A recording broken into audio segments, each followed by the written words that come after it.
Hello, everyone. Hello, everyone. It's Justin. Make sure all my stuff is ready. Okay, it is. Wonderful. Okay, so I won't say that I'm not going to be super long because on YouTube, it can be a little bit longer. So that's just fine. Um, but I was thinking about this today, actually, the other day. There's a young lady that I know, and she was talking about how she used to just do things.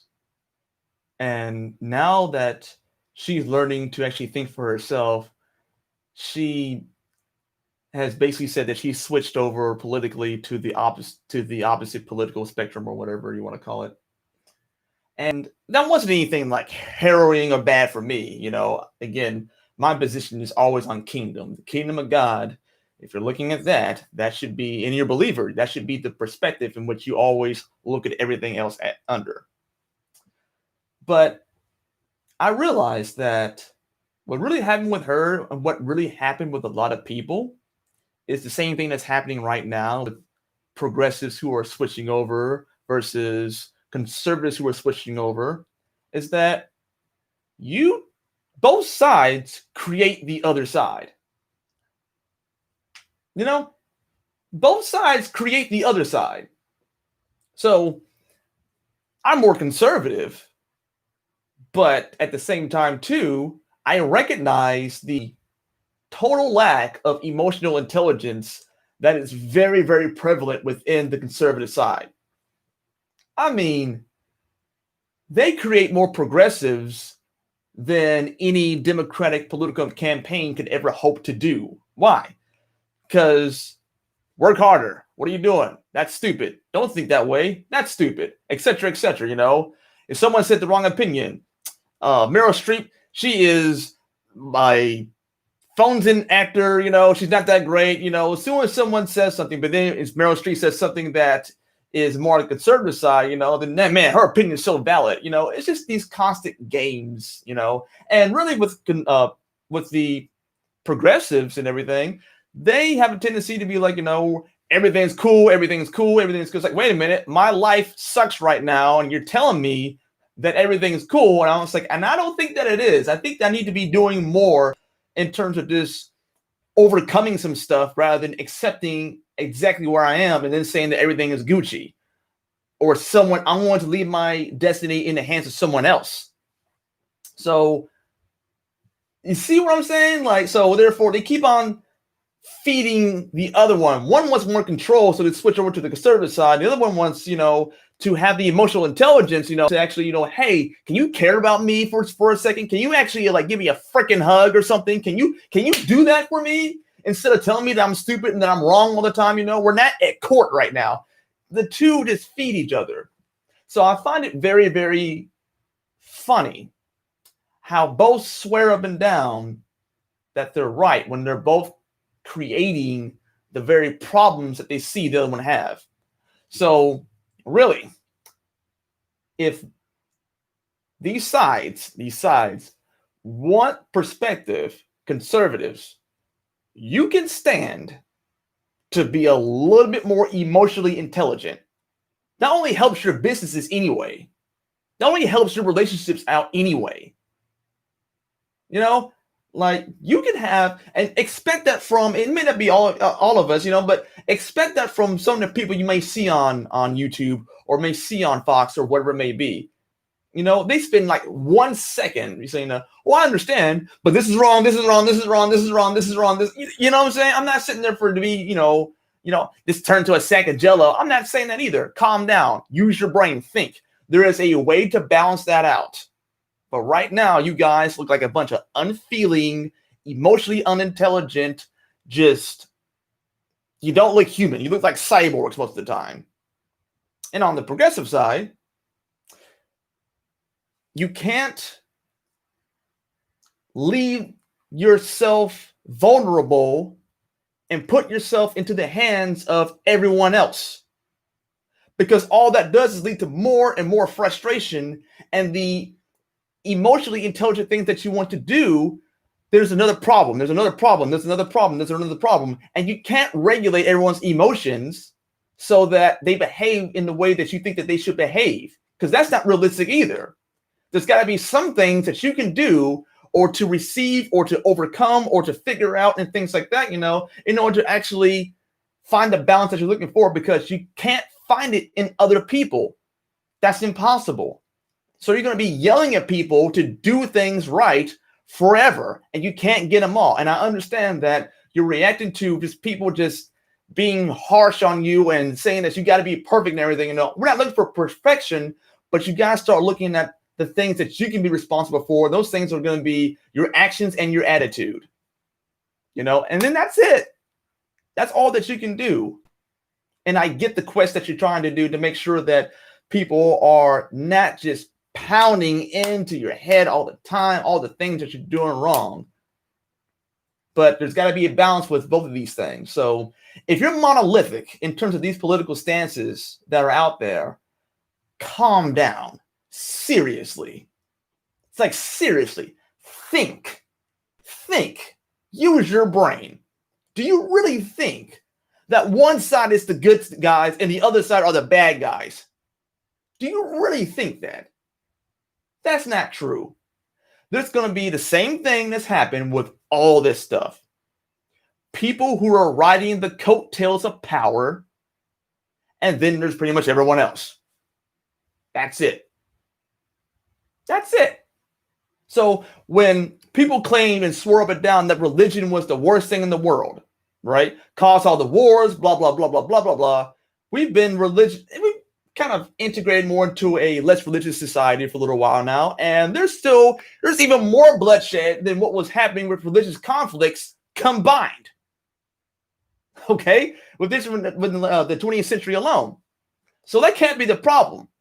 The problem is that you had religious people, not talking about people who have a relationship with Christ, you had religious people who were clout chasing and trying to monitor behaviors so they get zipped up and get the rewards and the money and everything else. You still have that. You have that on both sides. You got clout chasers who are on the right and clout chasers who are on the left. That's all that you've got. And then manipulate you to hate the people that you don't even know so that they can get more money and get more clout. That's the game. Don't be manipulated. They've been around forever. They were around in the days of Christ. They were called Pharisees. They wanted to make sure that you followed all the rules and everything, so they can get clout, so they can elevate their own station. This has been around forever. No one for real is so monolithic in terms of their thinking. Most people get perspective because most people are in relationships of work that they have to kind of coexist within the perspectives that everyone is sharing. You don't have in most places of employment, you don't have everyone who thinks a lot alike unless you get further up into the economic ladders and things like that. Then you can afford to just surround yourself with people that are like-minded with you. But the rest of us, not so much. One of the cool things about Lexington, my home city, is the fact that it's not big enough to separate the classes from each other too much. So therefore, we don't really riot and freak out and things like that. You don't have a whole lot of weird, crazy things happening, In bigger cities, you have bigger space to separate this class of person and this class of person, to where they never interact with each other. In Lexington, that doesn't really happen. We just all kind of, talk with each other, no matter where we are, what class, homeless, rich, we kind of hodgepodge here very, very well together. And there's not much beef at all. There's not a whole lot of action here. You know what I mean? So, and that's beautiful. Which goes to show you perspective is huge. And you can't have these people who are just trying to make money off of you close your mind on perspective. You've got to keep that stuff open, because the only thing that squashes anger is understanding. If you understand some things about somebody, you may not like it. It may still be wrong, but it doesn't spin you into the spiral of hatred and fear and doubt and all this other kind of stuff that happens. So you want to be very, very, intentional about where you're getting your information from in terms of, are you getting this from one source? I would get from both sources. And then in between those two things is where you're going to find the actual news or the actual information. Doesn't mean you need to be looking at MSNBC and then Fox. You need to be looking at these things together.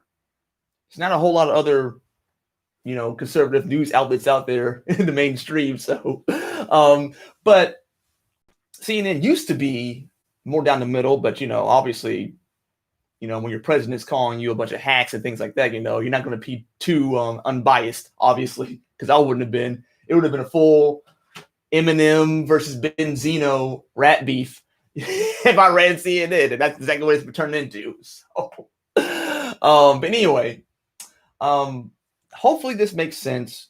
And I just want you to just step back a little bit, and if you're a believer, especially, step back and look at the kingdom perspective. What does God say about this? Not just morally, because an atheist can be moral, and oftentimes they have better behavior than a lot of Christians do, because at least they believe in the morality that you're actually trying to go towards. Some believers are just trying to find as many loopholes around God as they possibly can to be comfortable.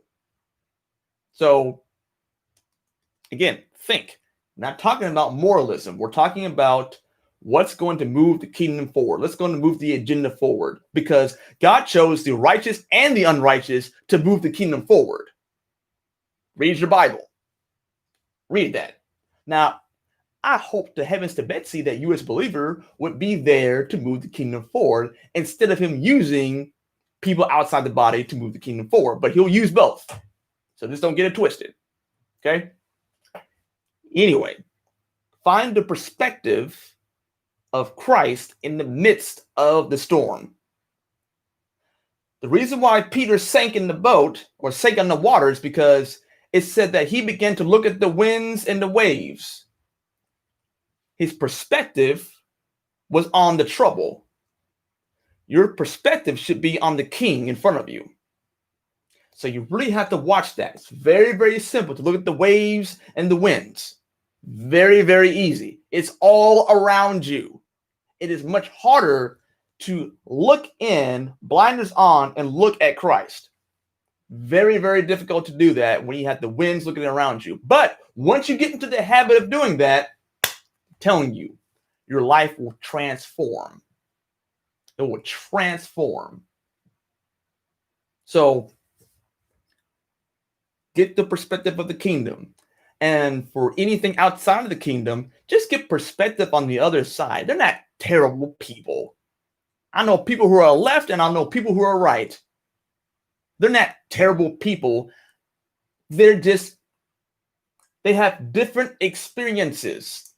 And sometimes those experiences are what the other one pushed them towards in the first place. How many people do you know that went to church, for example, and don't want anything to do with God anymore because someone did something messed up? So why doesn't that happen politically? Why doesn't that happen with a ton of different things? Trauma creates resistance and helps you go in the other direction, because your subconscious is like, hey, this is bad. You should stay away from this. And your brain will create reasons and excuses so that it stays away from it because it perceives it as harm. And your brain is doing its job. It's doing its job. And that's fine. Let it do its job. Or Job. Just kidding. But let it do its job. So the reason why you may be afraid to get perspective from the other side is because you're afraid of what happened to you before is going to happen again. Confront and be bold. Confront your fears. Because fear paralyzes you. And that can go for left, right, whatever else. Doesn't matter.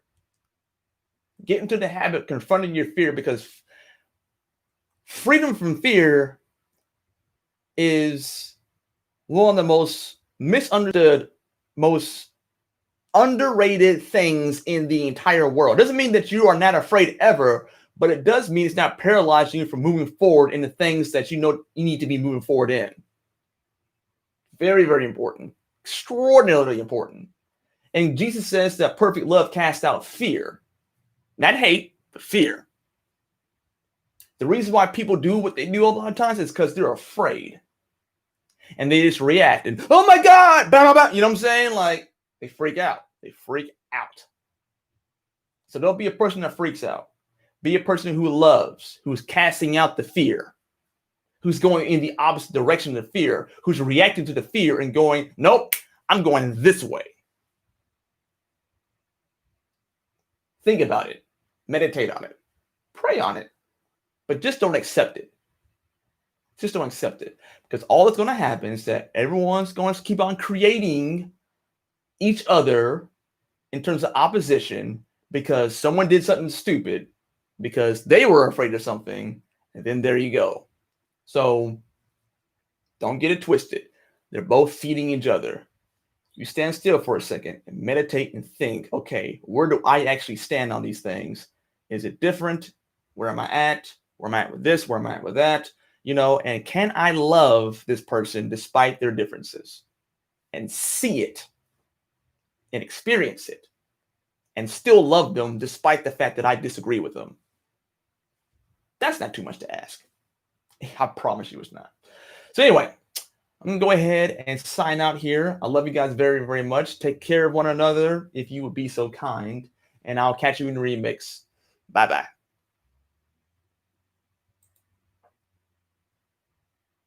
Yes, I do want to end it.